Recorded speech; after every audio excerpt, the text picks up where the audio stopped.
Solo travel বর্তমানে ভ্রমণপ্রেমীদের মধ্যে একটি বড় ট্রেন্ড। সোলো ট্রাভেলে নিজের ইচ্ছামতো যাত্রা পরিকল্পনা করা যায়, কারো সঙ্গে সমঝোতা করার দরকার পড়ে না। একা ভ্রমণে নিজেকে নতুনভাবে আবিষ্কার করার সুযোগ মেলে। নিজের সময় ও পরিকল্পনায় কোনো পরিবর্তন আনতে চাইলে সহজেই তা করা যায়। স্থানীয় মানুষের সঙ্গে মিশে যাওয়ার সুযোগ বেশি থাকে।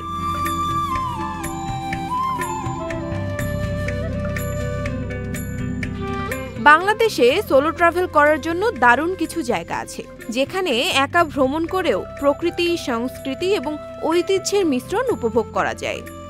রাঙামাটির সাজেক ভ্যালি, যা পরিচিত মেঘের রাজ্য নামে। কুয়াকাটা সমুদ্র সৈকত বাংলাদেশে একমাত্র স্থান যেখানে সূর্যোদয় এবং সূর্যাস্ত দুটোই দেখা যায়। প্রকৃতি এবং বন্যপ্রাণীর সান্নিধ্যে থাকতে চাইলে খুলনার সুন্দরবন আদর্শ।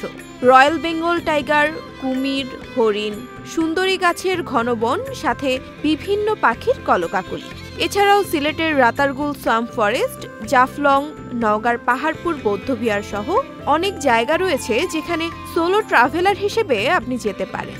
দেশ ছাড়াও দেশের বাইরে ভারতের হিমাচল প্রদেশের মানালি, পদুচেরি, লাদাখ প্রকৃতি প্রেমীদের জন্য দারুণ জায়গা। শান্তিপূর্ণ পরিবেশে মনোরম দৃশ্য উপভোগ করা যায়।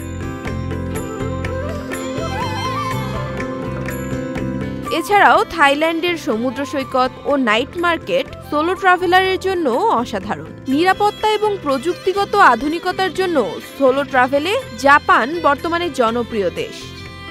ট্রেকিং এবং হিমালয় দেখার জন্য অসাধারণ গন্তব্য দেশ নেপাল। এরপরেই আছে ইউরোপের সস্তায় সোলো ট্রাভেলের জন্য দেশ পর্তুগাল।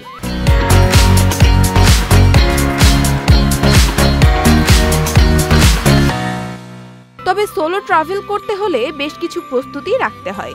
গন্তব্যের স্থানীয় রীতি, ভাষা, হোটেল বা হোস্টেল থাকার ব্যবস্থা ভালো করে যাচাই করে নিতে হবে। প্রতিদিনের খরচের হিসাব আগে থেকেই করে রাখতে হবে। এতে অতিরিক্ত ব্যয় বা জলদি টাকা শেষ হয়ে যাওয়ার চিন্তা থাকবে না। এছাড়াও নিজের পরিচয়পত্র, ফোন চার্জার, পাওয়ার ব্যাংক, প্রাথমিক চিকিৎসার সরঞ্জাম, মানিব্যাগ ও অতিরিক্ত নগদ টাকা অবশ্যই সাথে রাখতে হবে। দেশের বাইরে ট্রাভেলের ক্ষেত্রে ট্রাভেল পারমিট বা জরুরি কাগজ অবশ্যই রাখতে হবে, নয়তো পড়তে হতে পারে ঝামেলায়। সোলো ট্রাভেলে নিজের অবস্থান সম্পর্কে নিকটস্থ কাউকে নিয়মিত জানিয়ে রাখতে হবে। নিরাপত্তার বিষয়ে সচেতন থেকে ভ্রমণ উপভোগ করবেন, তবে রাতের ভ্রমণ এড়িয়ে চলাই ভালো।